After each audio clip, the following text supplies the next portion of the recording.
겨울이 왔어요. 찬바람이 불고 날씨가 추워지면서 제 관절도 더 아파졌어요. 특히 무릎이요. 계단 오르내릴 때마다 소리가 날 정도였죠.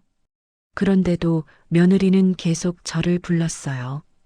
추운 날씨에도 저는 거의 매일같이 며느리 집에 갔어요. 손주 돌보고 청소하고 요리하러요. 어느 추운 날이었어요. 눈이 내렸어요. 길이 미끄러워서 걷기가 무서웠죠. 하지만 며느리가 급하다고 해서 갔어요. 어머님, 애가 아픈 것 같아요. 병원 데려가야 하는데 제가 오늘 중요한 약속이 있어요. 와서 애 좀 봐주세요. 아이가 아프다는데 어떻게 안 갈 수 있겠어요. 서둘러 나갔어요. 버스 정류장까지 가는데 미끄러워서 몇 번이나 넘어질 뻔했어요. 며느리 집에 도착했어요. 손주는 열이 있었어요. 얼굴이 빨갛게 달아올라 있더라고요. 병원은 언제 가니? 아, 어머님이 오셨네요. 사실 병원 예약이 오후인데요. 제 약속이 오전이라서요. 어머님이 병원 데려가 주시면 안 돼요? 제가 병원에 데려가라고요? 며느리는 약속 지키러 가고요. 무슨 약속인데? 친구들이랑 모임이에요. 한 달 전부터 잡은 약속이라 못 빠져요. 아이가 아픈데 친구 모임이 더 중요하다는 거예요. 제가 할 말을 잃고 있는데 며느리가 서둘러 나갔어요. 어머님, 그럼 잘 부탁드려요. 저녁에 올게요. 문이 닫혔어요. 저는 열나는 손주를 안고 멍하니 서 있었어요. 병원 예약 시간까지 손주를 돌봤어요. 해열제 먹이고 미음 끓여 먹이고 이마에 찜질도 해줬어요. 시간이 되어서 택시를 타고 병원에 갔어요. 소아과는 사람들로 북적였어요. 대기 시간이 길었죠. 1시간을 기다려서 진료를 받았어요. 의사 선생님이 물어봤어요. 보호자분은 할머니신가요? 부모님은 어디 계세요? 며느리가 급한 일이 있어서 제가 왔어요. 아, 그러세요. 아이가 감기가 좀 심하네요. 약 잘 챙겨 먹이시고 물 많이 먹이세요. 처방전을 받아서 약국에 갔어요. 약을 받는데 또 시간이 걸렸죠. 손주를 안고 서서 기다리는데 팔이 저려왔어요. 집으로 돌아왔어요. 손주에게 약을 먹이고 재웠어요. 시계를 보니 오후 5시였어요. 며느리는 아직 안 왔어요. 저녁 7시가 되어서야 며느리가 들어왔어요. 손에 쇼핑백을 들고 들어왔어요. 어머님, 애 어때요? 병원 다녀왔어. 감기래. 약 먹였고 지금 자고 있어. 아, 다행이다. 근데 어머님, 저 오늘 너무 피곤해서요. 저녁은 어머님이 해주실 수 있으세요? 피곤하다고요. 친구들 만나서 놀다 온 사람이 피곤하대요. 아침부터 아픈 손주 돌보고 병원 다녀온 저는 피곤하지 않은 줄 아나요? 엄마도 오늘 힘들었어. 너희가 시켜 먹으면 안 되겠니? 며느리가 표정이 굳어지더니 이렇게 말했어요. 어머님, 배달 음식은 돈 아깝잖아요. 어머님이 해주시면 우리도 맛있게 먹고 경제적이고 일석이조인데요. 일석이조요. 제가 공짜로 일해주니까 일석이조라는 거죠. 그날 또 저녁을 해줬어요. 너무 화가 나서 말없이 요리했어요. 밥하고 찌개 끓이고 반찬 몇 가지 차렸죠. 저녁을 차려놓고 나서 말했어요. 엄마는 이만 갈게. 어머님 같이 드시고 가시죠. 아니야, 집에 가서 먹을게. 사실 같이 먹기 싫었어요. 며느리 얼굴 보기도 싫었거든요. 집에 와서 라면을 끓여 먹었어요. 또 라면이었어요. 요즘 제 식사는 거의 라면이에요.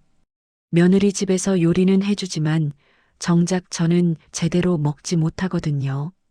며칠 뒤 며느리한테서 또 전화가 왔어요. 어머님, 이번 주말에 저희 부부가 여행 가려고요. 1박 2일인데 애 좀 봐주실 수 있으세요? 여행이요. 신혼여행도 아니고 그냥 여행이요. 엄마는 1박 2일은 좀 힘들 것 같은데. 왜요?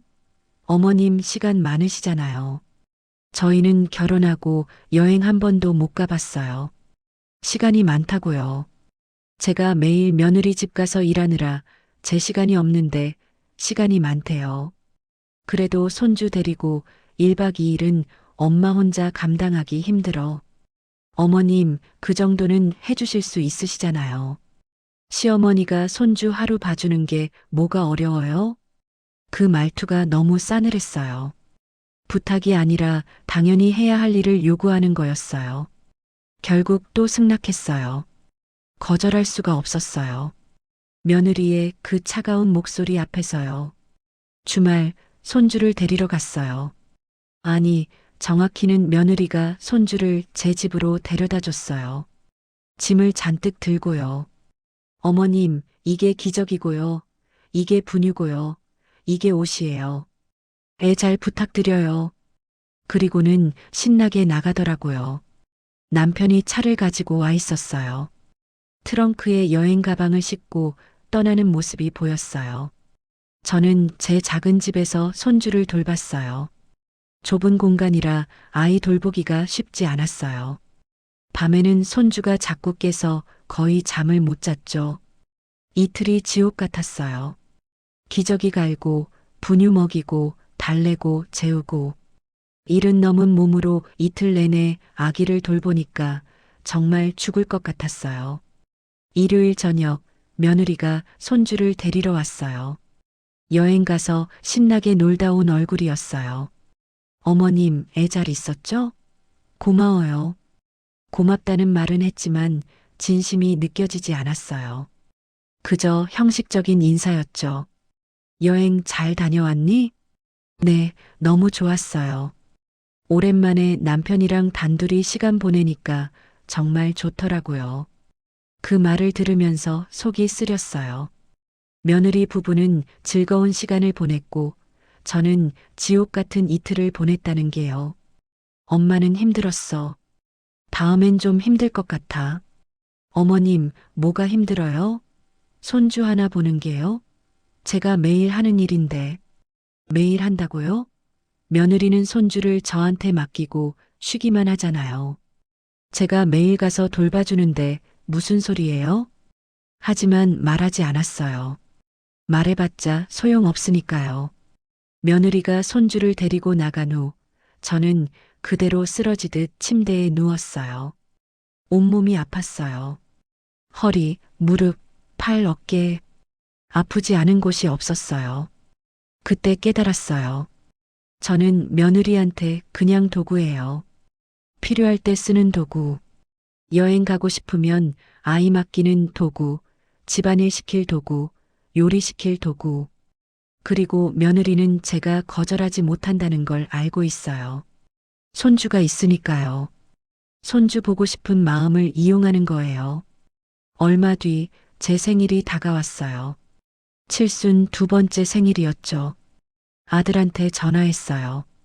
얘야, 엄마 생일인데 같이 저녁 먹을까? 아, 엄마 생일이었네요. 깜빡했어요. 근데 그날 약속이 있어서요. 약속이요. 어머니 생일보다 약속이 중요하다고요.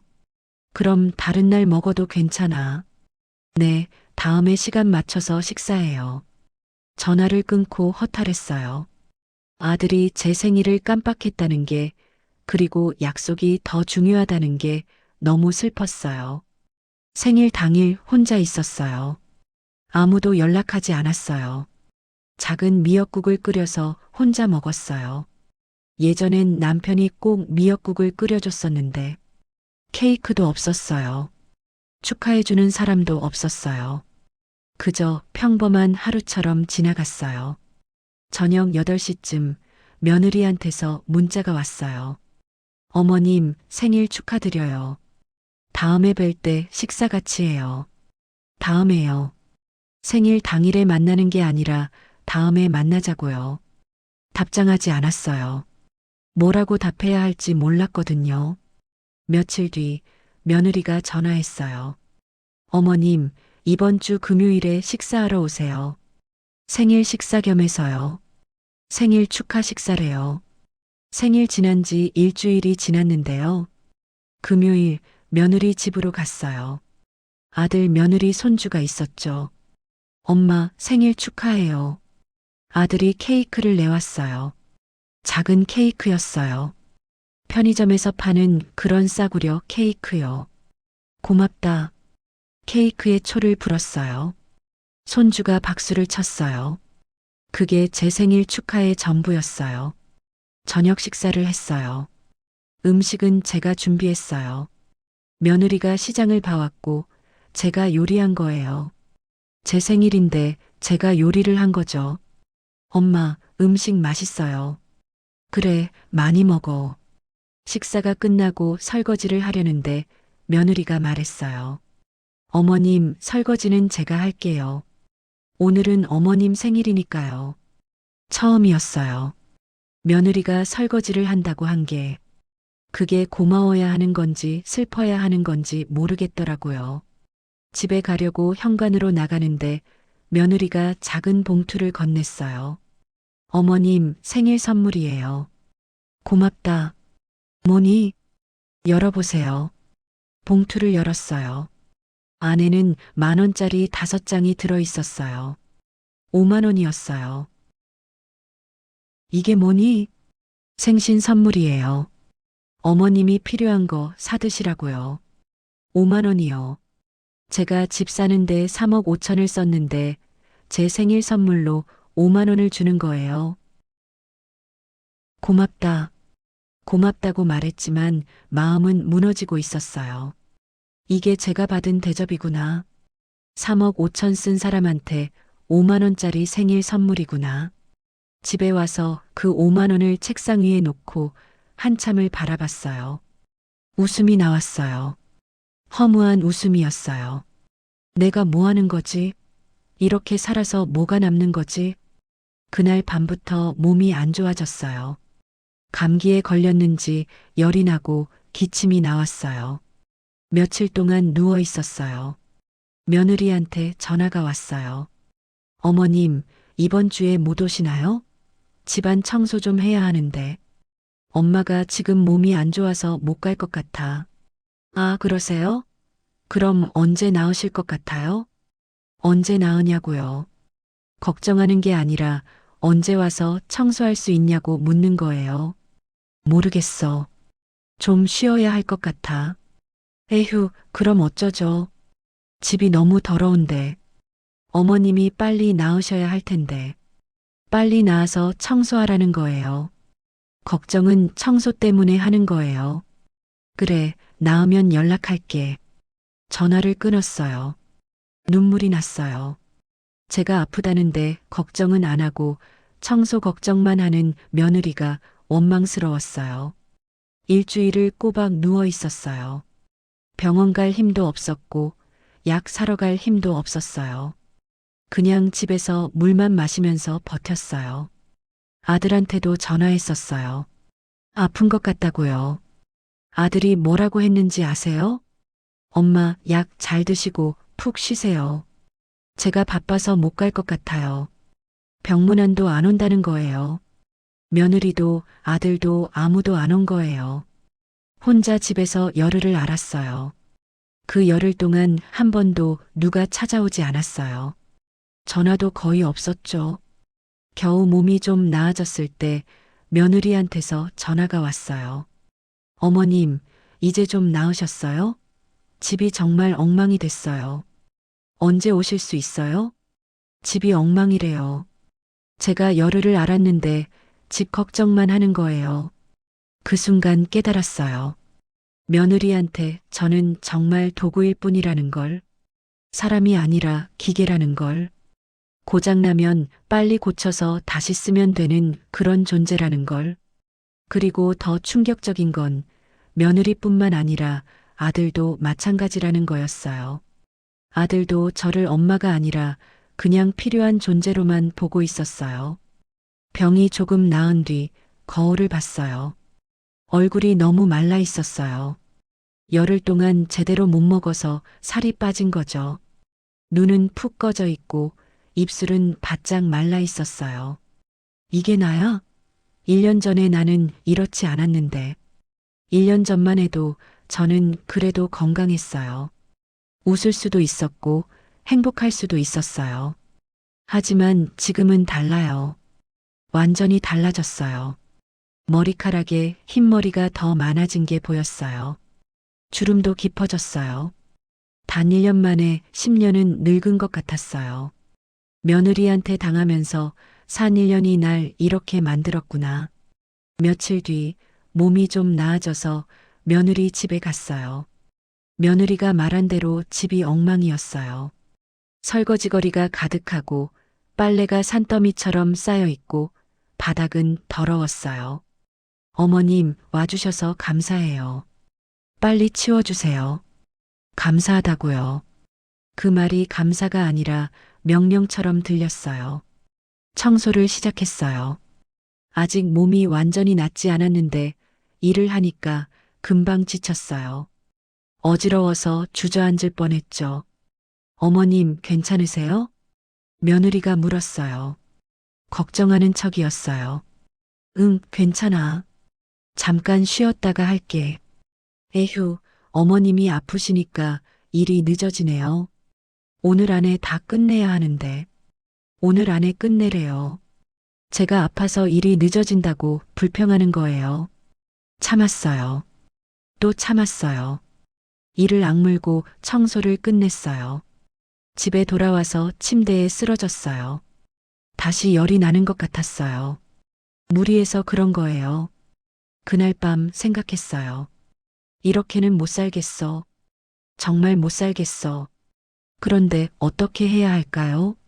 며느리한테 따지면 아들이 편을 들 테고 아들한테 말하면 엄마가 예민한 거라고 할 거예요. 집을 나가면 손주를 못 보죠. 막막했어요. 정말 막막했어요. 그러던 어느 날 결정적인 일이 일어났어요. 며느리가 저를 부르더니 이렇게 말했어요. 어머님, 저희가 얘기 좀 해야 할 게 있어요. 앉으세요.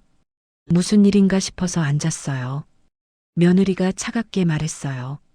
어머님, 솔직히 말씀드릴게요. 이 집은 이제 저희 집이에요. 저희가 사는 집이고 저희 방식대로 살 거예요. 어머님이 돈을 좀 보태주신 건 알아요. 하지만 이제 이 집은 법적으로도 저희 앞으로 되어 있고 실제로도 저희 집이에요. 그러니까 어머님이 이 집에 대해 이래라 저래라 하시면 안 돼요. 저는 이래라 저래라 한 적이 없어요. 그저 집안일을 도와준 것뿐인데요. 엄마가 언제 이래라 저래라 했니? 어머님이 직접적으로 말씀하신 건 아니지만 느낌이 그래요. 마치 이 집이 어머님 집인 것처럼 행동하시잖아요. 내가 언제요? 며느리가 시키는 대로만 했는데요.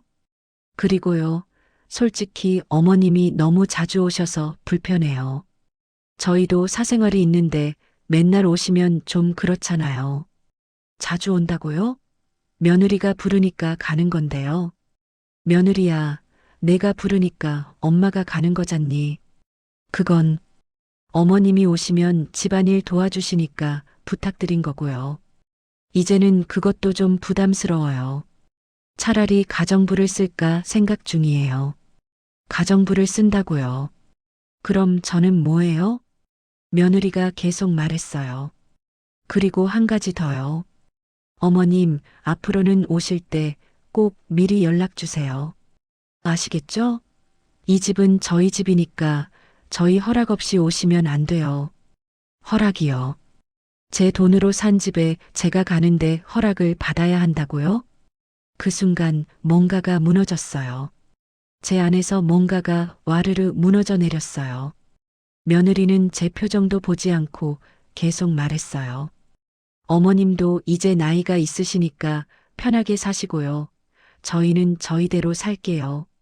손주는 가끔 보여드릴 테니까 너무 자주는 오시지 마세요.